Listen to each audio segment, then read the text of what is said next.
विश्व 24 न्यूज हर पल आपके साथ। त्या पोरीला जाऊन तिथं शिवीगाळ तिचे पोरीची आई आणि पोरगी शिवीगाळ तिचे भाऊ दादागिरी करते, जाऊन ऊर काढून तिच्या समोर जाऊन की जीव मारताव, जीव मारून टाकताव, आम्ही खलास करताव, हे असले भाषा दादागिरीची माझ्या पोरीसोबत तिथं करते ते। माझ्या पोरगी माझी गप्प भिवून बसते की हे माझ्या नवऱ्याचं घर आहे, मी भांडणाला पडत नाही म्हणून आम्हाला इकडे फोन लावून सांगते तिनं भांडणाला पडत नाही, त्यांना कोणाला काय बोलत नाही आणि मामा यांनी येऊन माझ्या संगत दादागिरी करलेत, मला इथे शिवीगाळी करलेत म्हणून मामाला सांगितलं तर मामा ऐकत नाही। त्याची बायको जर त्या वेळेला दुकानला जाऊन तिथे शिवीगाळी करते, त्याची बायको आणि त्याची सासू पोराची। पुरीला सुद्धा त्यांनी मारतो, हाणतो, उचलून नेऊन बलात्कार करतो असं बोलते त्यांनी, तिची सासू आणि बायको असं बोलते ते दोघं अशी दादागिरी करते तिथं जाऊन माझ्या पुरीसोबत।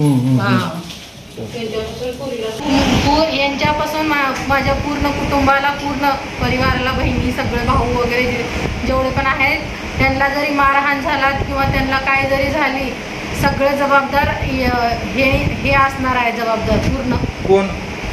सारंग देडे, ओंकार देडे, उज्ज्वला देडे, नागनाथ देडे आणि साक्षी देडे, हे पूर्ण हे जरी आम्हाला मारहाण वगैरे झाली, काही जरी झालं ना तर पूर्ण जबाबदार हे असणार आहेत, हे कुटुंब असणार आहे।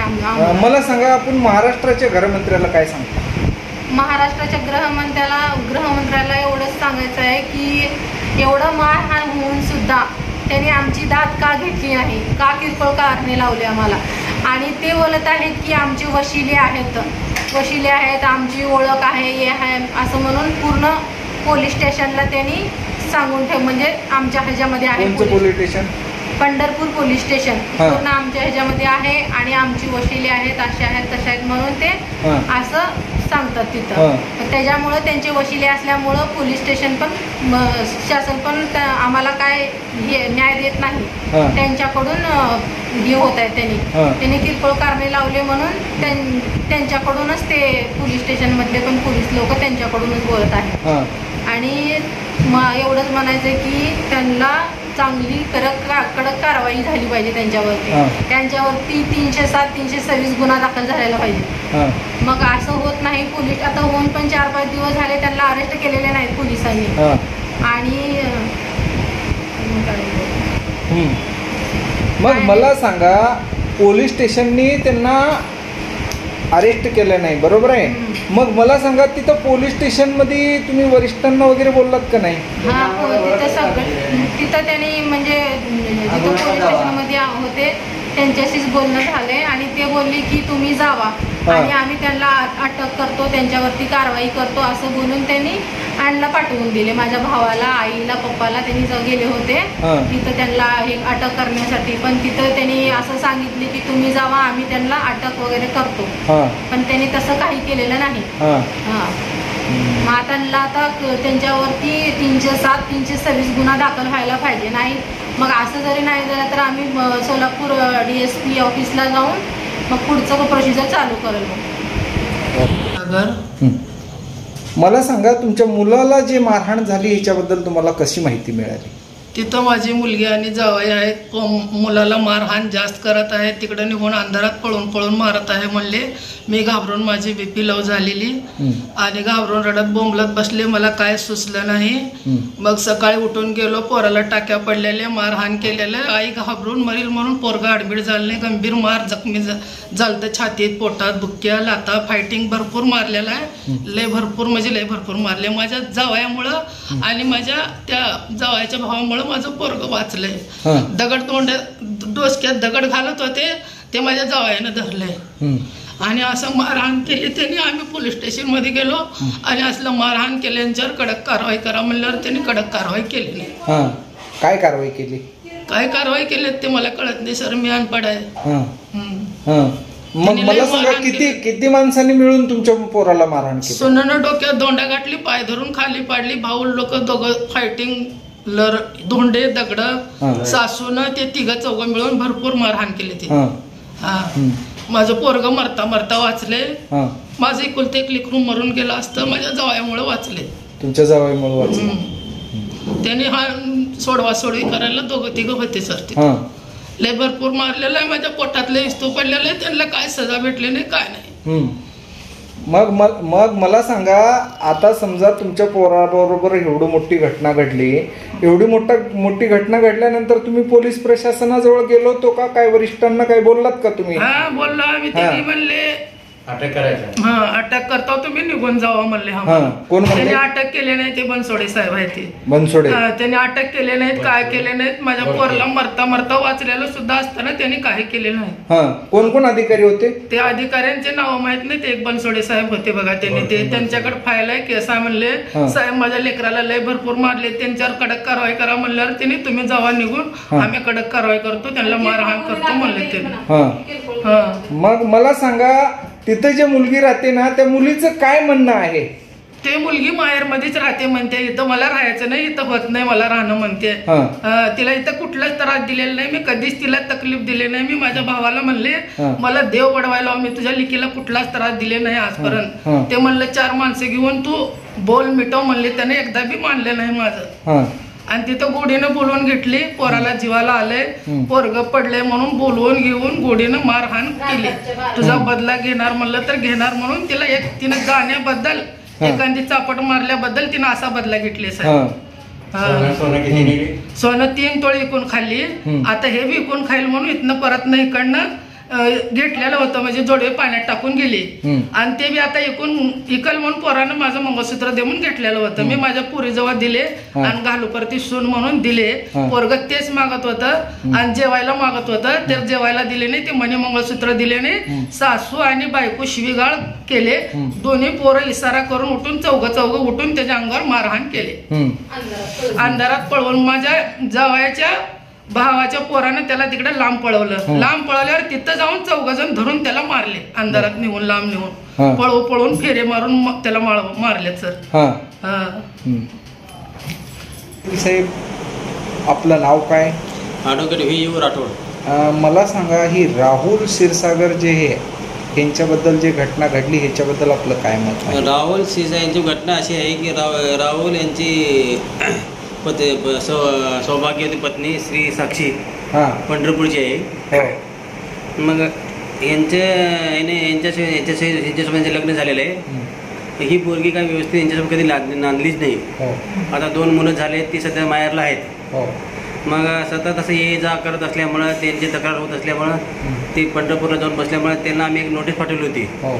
17/3/2023 नोटीस पाठवली होती पहिले, की बाबा आम्हाला आमच्या कलिगला म्हणजे राहुलला पत्नीची गरज होती, संसाराची गरज होती, म्हणून आम्ही नांदाला ये म्हणून त्यांना 17/3/2023 एक नोटीस पाठवली. बाबा तुम्ही नांदाला या, आम्ही तुम्हाला कुठला त्रास देणार नाही की त्रास करणार आहे, आमच्या मुलीसारखं बहिणीसारखं तुम्हाला वागून घेऊ म्हणून. पण तरी का त्यांनी आले नाहीत. 17/3/2003 नोटीसला त्यांनी उत्तर बी दिलं नाही. म्हणून आम्ही नंतर एक HM पिटिशन 144 HM पिटिशन तलाकचे मॅटर उमरगा कोर्टात दाखल केलो. ते मॅटरचे दाखल केल्यानंतर त्याची नोटीस पण त्यांना गेली. त्यांनी RPDची बी नोटीस घेतली आणि कोर्टाची नोटीस घेऊन कोर्टातसुद्धा हजर झालेले आहे. ते मॅटर सध्याला एक्सपार्टीला आलेले आहे, एकतर्फे निकालाला आलेले. तरी राहुलला पत्नीची गरज वाटली, 2 लेकराची गरज वाटली, बायको लेकराला आणून संसार करावं, त्या उद्देशानं राहुल पंढरपूरला गेलता. मला बोलूनच गेला होता त्यांनी की वकील साहेब 2 लेकरं आहेत, ते आपल्याला सोडायचं नाही. मी मला जाऊन घेऊन ये. मग त्याच्यामध्ये त्यांनी गेलेलो होतं, पण तरी तिथे बायको लेकरं, ती बायको, त्यांचे सासू सासरे, त्यांचे पाहुणे मिळून राहुलला मारहाण केले. लोक बोलले त्यांच्या IPC भारतीय दंडसंहिता कलम 223, 224, 504, 534 जवळपास 5-6 माणसं होऊन तिला मारहाण केलेत, डोकं फोडलेत बायकोला बोलवायला गेल्यावर. अशा परिस्थितीमध्ये हा मुलगा फार दुःखी झालेला आहे, त्याच्यावर त्या फार अन्याय झालेला आहे. मग ती बायको म्हणते तुला संपवते, तुला खलास करतो, आम्ही तुझ्यासोबत येत नाही, असं 18 धरून बसलेलं आहे. पण राहुलच्या राहुलला सगळ्याला त्यांची गरज आहे म्हणून त्यांनी बोलवायला पाठवले होते. म्हणजे राहुलवरती एवढा अन्याय होत आहे. मग तरी ह्या गोष्टी दखल घेण्यात यावं आणि राहुलवरती राहुलला हे जे मारहाण केले, भारतीय दंडसंहिता 324, 323 पण गुन्हा दाखल झाला त्यांच्या सासरच्या लोकांवरती बोलवायला गेल्यावरती. सध्याची परिस्थिती अशी आहे. आणि सध्याचे मला सांगा साहेब, त्याच्या डोक्यामध्ये 6 टाके पडलेले आहेत. मला सांगा पोलीस स्टेशनने 324च कसं काय लावलं गेलं? मग ते पोलीस तपास अधिकाऱ्यांची चूक आहे. 323 लावता येत नाही. आता 6% मला 306 पण लावायला 307 लावायला पाहिजे. अटेम्प्ट टू मर्डर लावायला पाहिजे. पंढरपूर पोलीस स्टेशन मध्ये हे गुन्हा दाखल व्हायला पाहिजे त्यांच्यावर. 6% पण 307 लावायला पाहिजे अटेम्प्ट टू मर्डर. पण 324 पोलीस स्टेशनने चुकीचे गुन्हा दाखल केलेले. पोलीस स्टेशन वरच्या वरिष्ठ अधिकाऱ्यांना कळवायला पाहिजे. म्हणजे पंढरपूरच्या एसपीला कळवायला पाहिजे गोष्टी. पोलीस पंढरपूरच्या पोलीस स्टेशन मध्ये म्हणजे गुन्ह्याचे व्यवस्थित तपास होत नाही, गुन्ह्याची व्यवस्थित दखल अंदाजे घेत नाहीत. हे घटना घडली वेग पोलीस स्टेशन दाखवले. मला सांगा आपले एसपी साहेब जे आहेत महाराणामध्ये फरक असतो. महाराणा जब्बर महाराण एसपी साहेब आहेत ना, सोलापूरचे एसपी आहेत अतुल कुलकर्णी साहेब आहेत. मला सांगा वरिष्ठांनी ह्या गोष्टीकडे लक्ष देण्याची गरज आहे. आपण बी वरिष्ठांना कळवायला पाहिजे की महाराज त्यांनी टाके पालेले 5-6 टाके पालेत. पण 5-6 टाके पडून फक्त 324 दाखल करता येते. इथे 306-7 पण दाखल होते. 7 दाखल व्हायला पाहिजे. 307 म्हणजे अटेम्प्ट टू मर्डर हे कलम लागायला पाहिजे. मग त्याच्यामध्ये किती आरोपी आहेत साहेब? त्याच्यामध्ये तिथे सेक्शन 34 दाखल म्हणजे जवळपास 4-5 माणसं असतात तिथे. 4-5 कलमावरून तर समजायला लागलं की सेक्शन 34 लावलेले 4-5 जणांनी त्याला मारलेत असे कलमावरून कळतं मला. मला सांगा 4-5 जणांनी एकट्याला मारले. मला सांगा ह्या माणसाचं दंगल केली त्याने. 147-49 पण लावायला पाहिजे त्यांच्यावरती. 5 पेक्षा जास्त माणसं असल्या तर 141-47 लावता येते. 149 दंगल पण लावता येते. हे पण सेक्शन याच्यामध्ये लावलेले आहे. कलम वाढवून 307 लावायला पाहिजे. असे वरिष्ठाकडे दुसरे कार्य द्यायला पाहिजे आपल्याला. साहेब ही जे परवा घटना घडली पंढरपूर येथे, मग या संदर्भासाठी आपण महाराष्ट्राचे गृहमंत्री आहेत किंवा केंद्रीय गृहमंत्री आहेत यांना आपण संदेश काय द्याल? आपण एक वकील आहात का म्हणजे गृहमंत्र्यांना आपल्याला एक अर्थ देता येईल की जे महाराज राहुलला मारलेलं आहे म्हणजे ग्रीव्हन्स हट आहे. ते ग्रीव्हन्स मध्ये जबरदस्त रक्कम आहे ती. त्याच्याप्रमाणे पंढरपूर पोलीस स्टेशन गुन्हा दाखल नाहीये. 324 किरकोळ गुन्हा दाखल झाला. गृह खात्याला बाहेर देता येईल की 307 326 दाखल ग्रीव्हन्स हटचं दाखल झालं. पण जखम जसे तसं गुन्हा दाखल व्हायला पाहिजे ना. तसं पोलीस स्टेशनने तसं केलेलं नाही. असं ते त्यासाठी गृह खात्याला तसा अर्थ देता येईल की इन्व्हेस्टिगेशन तपास अधिकारी तसं गुन्हा दाखल कापर करून घेत नाही. मग मला सांगा ही जे गुन्हे जे घडतात ना ह्या संदर्भासाठी आपण गृहमंत्र्याला काय संदेश होत नाही? तपासचा डिपेंड तपास अधिकारी म्हणजे त्याचे पोलीस स्टेशन आहे. म्हणजे पोलीस प्रशासन जे आहे कामकाज तसं करत नाही. म्हणून समाजामध्ये अशा घटना भरपूर होतात. समाजामध्ये भीती नाही. त्याच्यामध्ये पोलीस प्रशासन व्यवस्थित काम केलंय अशा गोष्टी होणार नाही ना. आता इथे डोकं फोडले 6 टाके पडले तरी तसं गुन्हा दाखल झाले. प्रशासनात दुर्लक्ष झालं नाही. परत ते लोकांनी मारणाऱ्याला पण मारून पण गुन्हा दाखल झाला तसं नाही झालं तर 307 दाखल व्हायला पाहिजे होते. असं अर्थ देता येईल आपल्या गृह खात्याला. पंढरपूर पोलीस किंवा एसपी पंढरपूर एसपीला पण सांगता येईल की पंढरपूरच्या पोलीस स्टेशन सोलापूरच्या एसपीला सांगता येईल आपल्याला की पंढरपूर पोलीस स्टेशन मध्ये व्यवस्थित गुन्हा दाखल झाले. जसं मारहाण झालेले तशा प्रकारे गुन्हा दाखल झालेला नाही तरी गुन्हे वाढवून परत दुसरा एफआयआर फाडावा असं आपल्याला अर्थ देता येईल. चालेल चालेल चालेल ठीक आहे. अण्णा आपलं नाव काय? माझं नाव मल्लीनाथ निवृत्ती क्षीरसागर. मला सांगा आपल्या मुलाबरोबर जे घटना घडली याच्याबद्दल आपलं मत काय? आमच्या मुलाबरोबर घटना घडलेली ही खरी हकीकत आहे की गेल्या वेळेस बी आम्ही त्यांना नोटीस पाठवून दिलेलं आहे. 1 सोडून 2 नोटीस त्यांना पाठविलेली आहे. 2 नोटिसाचे काय कोर्टाला जबाब दिले नाहीत, त्याचे उत्तर बी दिलेलं नाही. परत मुलाला ॲडमिट केलं होतं त्यावेळेस आम्हाला मुलीला ॲडमिट केल्यानंतर मुलाला परत तिने फोन केली. मग ते गुंडेवार हा दवाखाना पंढरपूरला आहे तिथं नेऊन ॲडमिट केलेलं होतं. मुलाला 60-70 हजार रुपये आम्ही गाठले मुलासाठी. मग नंतरनं काल परवा 1 महिन्यानंतर इथून आमच्यावर 398 हे असा गुन्हा दाखल करून पोलीस स्टेशनला गेल्यानंतर पोलिसांनी म्हणले की तुम्ही या मुलीला मारहाण केला का, असं केला का, तसं केला का, आम्हाला विचारले तिने. साहेब म्हणलं ही मुलगी हर महिन्याला तक्रारी काय तर वाढवित आहे, परत निघून जाते आहे. तिची आई म्हणते आहे तिकडून फोन व्हिडिओ कॉल करायचं, मुलीला बोलायचं पोलीस स्टेशनला जा त्यांच्यावर केस कर. मुलीला 3-3दा सातत्याने हेच तकलीफ करून मुलाला आम्हाला सगळ्याला हेच. आणि आमच्या मुलीवाला म्हणते आहे की तिचा भाऊ हे 2 भाऊ आहेत तिचे सारंग आणि ते ओंकार आणि तिची पत्नी नागराज महाराजाची पत्नी तुमच्या मुलीवर बलात्कार करून तुमच्या मर्डर करायला होते माझ्या पोरावाला सांगून. ते महाराज पंढरपूर गावी हिंडतो हर देशामध्ये. हा बाईला काय फसवायचं, हा घरात फसवेगिरी करतो. ते जादू टोण्याचा परिणाम करून शिनी लोकावाला फसवेगिरी हा त्याचा धंदा आहे. अख्ख्या महाराष्ट्रात कुंभमेळाव्यात हिंडतो. इथं आमच्या नळदुर्गला पाटील तांडा नळदुर्ग इथं खुबा म्हणून एक लमाण्याचा आमचा ड्रायव्हर आहे. त्याला बी 10, 15, 20 हजारला खोटं नाटक बोलून त्याच्याकडून 10, 15, 20 हजार रुपये घेऊन गेले. परत ते झाले. आम्ही त्या मुलीला कंटन, बोरमा, हे मंगळसूत्र हे 3 तोळ्याचं पूर्ण घातलेले होते. लेकराला वाळे घातले, मनगटे घातले, परत 2 लेकराला अंगठ्या घातल्या. परत ते 3 तोळे सोने आमचे त्यांनी विकून खाल्ले. तरी बी आम्ही त्यांना काय बोललेले. परत लग्न करायचं ठरलं. लग्न एकतर्फी आम्ही लग्न केलं. त्यांनी भांडे दिलेले नाहीत, कोंडे दिलेले नाही, जात्राचे दिलेले नाही, पांघरायचं दिलेलं नाही. परत काय त्यांनी ते आमच्या साधं पोराला त्यांनी कपडे सुने आयराचे घेतलेले नाहीत. मी त्याचा थोरला मेवणा आहे, त्याची बहीण आहे. परत साधा आम्हाला आयरात एक साधी टोपी घेतलेली नाही. त्यांनी एकतर्फी मी लग्न केलेलं आहे. 2 लेकरं झाले. त्या मुलीला आत्तापर्यंत सातत्याने त्याच्या आईवडिलाचे, त्यांच्या भावाचे, माझ्या मुलाला हर वेळेस त्यांनी टार्गेट करतात. ती मुलगी हर टायमाला पोलीस स्टेशनला जायचं, हर टायमाला जायचं, भांडणं काढून जाऊन त्यांच्यावर केस कर, त्यांचं कोण तर अडवायला आलं त्यांना चाकून मार, असं सातत्याने पोराला फोनवर धमकी देते. तुझा जीव मारतो, तुला पंढरपूरला आल्यावर तुला खलास करतो. काल परवा पोराला सातत्याने 1 महिनाभर फोन करून लेकराला बरं वाटणं असा हा विषय काढून पोराला पंढरपूरला बोलून घेऊन सारंग नागनाथ साठे देडे, परत ओंकार नागनाथ देडे, परत उज्ज्वला नागनाथ देडे, साक्षी राहुल क्षीरसागर हा आहे माझ्या मुलाची पत्नी आहे. यांनी संध्याकाळी 12 वाजता बहिणीच्या घरला जात असताना संध्याकाळी फुल पोरं दारू पिऊन येऊन माझ्या पोराला पाडून खड्ड्यात डोक्यामध्ये दगडं व ते ब्लॉक राडनं मारहाण केले. परत रात्री 12 वाजता आम्ही मुरुममध्ये असताना पोराला तिथं एवढं मारहाण केले की जीव मारवलेले. मार हा का सोडला, त्याच्या वडिलाचा सातत्याने फोन होता त्यांना चालू, त्याला जीव मारून टाका, त्याला खुलं सोडू नका, त्याला खलास करा. त्याच्या वडिलाचा सातत्याने फोन होता त्यांच्या घरच्या लोकांना. मग तिथून बघा 12:50ला सरकारी दवाखान्यात ट्रीटमेंटला त्याला डोके फोडल्यानंतर माझा जावई सूरज रंगनाथ साठे हा माझी मुलगी रोहिणी साठे पंढरपुरात असतात. त्या घरच्या बाजूला शेजारीच असतात त्यांनी. त्यानंतर त्यांनी त्या पोराला वाचविल्या, समजा वाचवून त्यांनी सरकारी दवाखान्याला जाऊन परत तिथून त्याला रात्री पोलीस स्टेशनला नेऊन परत त्याचे ट्रीटमेंट करून आल्यानंतर तिथं FR फाडले की पोलीस स्टेशनच्या कर्मचाऱ्यांनी आमच्यावर न दखल घेता खोटे त्यांच्या कमी गुन्हे लावले. माझ्या पोरावर 307, 324 असा गुन्हा दाखल केलेला आहे त्यांनी. आम्हाला सरकारला नम्र विनंती आहे की आमची सातत्याने दाद घ्यावं, नाहीतर मी डायरेक्ट सोलापूर SP ऑफिसला उपोषणला बसणार आहे पूर्ण कुटुंब.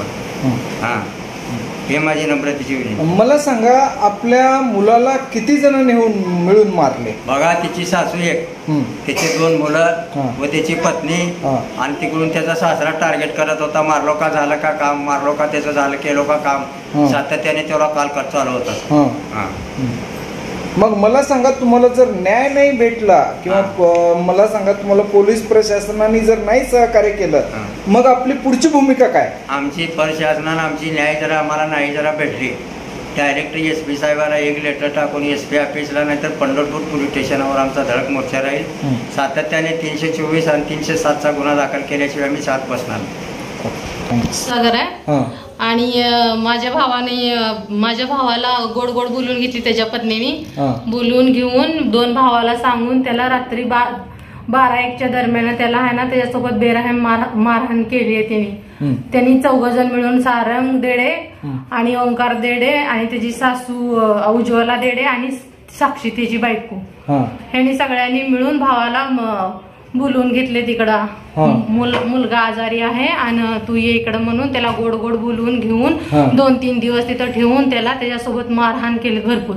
आणि मग मारहाण करत असताना त्याचं रक्त जात होतं, त्याला टाक्या पडलेल्या आहेत. मग त्याला हॉस्पिटलला घेऊन जात होतं. हॉस्पिटलला घेऊन जात असताना ते सारंग आणि त्याचा भाऊ तो ओंकार, तो दोघं आहे ना, एकटा दगड घेतलेला आणि दुसरा म्हणजे चाकू घेऊन त्याची ताण दिलेली हॉस्पिटलला घेऊन जात असताना.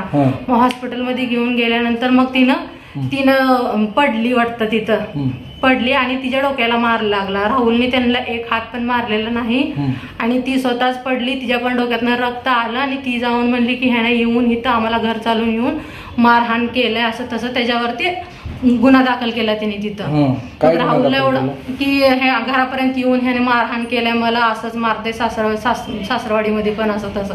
त्यांनी कोणालाच एक हात मारलेला नाही तरी सुद्धा त्याच्यावरती खोटा तिने गुन्हा दाखल केलाय. मग राहुलने तिथं पोलीस स्टेशन मध्ये गेल्यानंतर त्याला तिथं त्यांनी एकदम म्हणजे किरकोळ भांडणे म्हणून त्यांनी त्याचा गुन्हा तसा दाखल करून घेतलेला आहे. त्याला एवढं बेरहम मारले, त्यांनी डोक्यामध्ये दगड घालून त्याला पूर्ण जीव मारण्याचा त्यांनी प्रयत्न केलेला होता. मग माझ्या बहिणीने आणि माझ्या भाऊजीने तिथं जाऊन पळत त्यांना तिथं धरलं, त्यांना वाचवलं. राहुलला वाचवल्यामुळं तो वाचला, नाहीतर त्यांनी म्हणत होते की त्याचा जीव मारणार आहे आम्ही. मग पोलीस स्टेशन मध्ये गेल्यानंतर पोलिसांनी पण त्याची काय दाद घेतली नाही तिथं, म्हणजे किरकोळ कारणावर नाही असं त्यांनी गुन्हे दाखल केलेत त्यांनी. एवढी मारहाण होऊन सुद्धा त्याचं काय तिथं झालेलं नाही. आता एवढीच अपेक्षा आहे की ते पोलीस स्टेशन मध्ये एवढं होऊन पण त्यांनी आमचं काय हे घेतलेलं नाही त्यांनी, म्हणजे किरकोळ गुन्हे दाखल केलेले आहेत.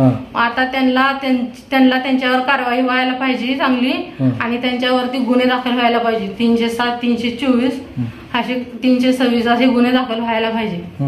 मग मला सांगा, तुम्हाला धमकी कोण देतोय? तिच्या भावानी मला, ती काय बोलते, भांडण झालं तर तुला मला माझ्यासोबत पण ती तशीच करते, मला इथं राहू नको म्हणते तिनं. मी इथं असते घरी असल्यानंतर मला म्हणते तू तिला इथं ठेवायचं नाही, अजिबात इथं घरात राहायचं नाही. मग जरा थोड्या कारणावरनं भांडण झाले ना, मला म्हणते तुला भावाला सांगून तुझा बलात्कार करायला लावते, भावाला सांगून तुझे तुकडे करायला लावते, तुझा मर्डर करायला लावते, असं तिनं मला पण शब्द वापरलेले आहेत. तिनं बरेच वेळा, जसं लग्न झालंय तसं तिनं आम्हाला धमकी दिलेली आहे. आम्ही तिला कुठल्याच म्हणजे असं कधीच तिला आम्ही त्रास दिला नाही, कधीच तिला काय बोललेलं नाही. तरी पण तिनं आमच्यासोबत अन्याय अत्याचार करते, आणि ती जाऊन पोलीस स्टेशन मध्ये जाऊन तिनं आमच्यावरती गुन्हा दाखल करते. खोटे आरोप लावते तिनं आमच्यावर. चालतंय. जर मला सांगा, जर पोलीस प्रशासनाने तुम्हाला जर नाही सहकार्य केलं किंवा तुमच्या भावाला एवढं मोठं मारहाण झालेलं आहे, समजा पोलीस प्रशासनाने किंवा वरिष्ठांनी तुमच्या गोष्टीकडे लक्ष नाही दिलं, तर पुढची भूमिका काय राहील? पुढची भूमिका आता त्यांनी जर आमचं हे नाही केले तर मग आम्ही DSP ऑफिसला जाऊन काय ते आम्ही बघू तिकडे. मग मला सांगा, आपल्या महाराष्ट्राचे मुख्यमंत्री माननीय जे काही आहेत ना, गृहमंत्री, या गृहमंत्र्यांना आपण संदेश काय द्यायचा की एवढं बेरहम मारहाण त्यांनी केलेली आहे, जीव मारण्याचा त्यांनी हे केलेला प्रयत्न केलेला आहे. मग तरी पण ते म्हणजे काहीच होत नाही. त्यांनी पोलीस स्टेशन मध्ये पण त्यांनी काय हे केलेलं नाही. मग आता तेच आम्हाला की त्याच्यावरती हे व्हायला पाहिजे, न्याय मिळायला पाहिजे की त्याला एवढं बेरहम मारून. राज्यातील महत्त्वाच्या आणि आपल्या भागातील ताज्या बातम्या पाहण्यासाठी आजच आमच्या विश्व 24 न्यूज चॅनलला यूट्यूबवर सबस्क्राईब करा आणि बेल आयकॉन प्रेस करा.